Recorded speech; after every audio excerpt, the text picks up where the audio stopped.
السلام عليكم ورحمة الله وبركاته. تعالوا مع بعض نشوف مشهد من المشاهد اللي نادرا جدا ما بيتم تصويرها للحية المقرنة، وهو المشهد اللي قدام حضراتكم ده.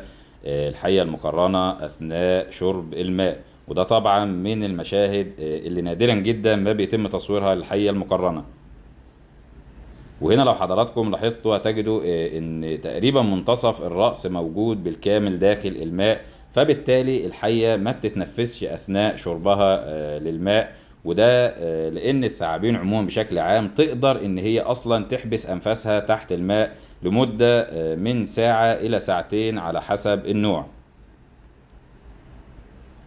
انا عايز اقول لحضراتكم تقريبا بقالي كده 12 دقيقة بصور، وهي اصلا كانت بتشرب من قبل ما انا ابدأ تصوير، فبالتالي هي شربت كمية كبيرة جدا من الماء. والحقيقة هي بتشرب الكمية دي من الماء في مرحلتين فقط. المرحلة الاولى وقت تغيير الثوب، والمرحلة الثانية وقت حمل البيض. هي بتحتاج في المرحلتين دول لكميه سوائل كبيره جدا. وعايز اقول لحضراتكم ان الحاله اللي قدام حضراتكم ديت هي داخله على المرحلتين مع بعض. هي تبدا عمليه تغيير الثوب الاول لان هي خارجه من موسم تزاوج. موسم التزاوج بتاع الحيه المقرنه بيكون خلال شهر 5 بالكامل، فبالتالي هي خرجت من موسم التزاوج تبدا ان هي تغير الثوب عشان يتناسب مع المرحله الجديده وهي مرحله حمل البيض.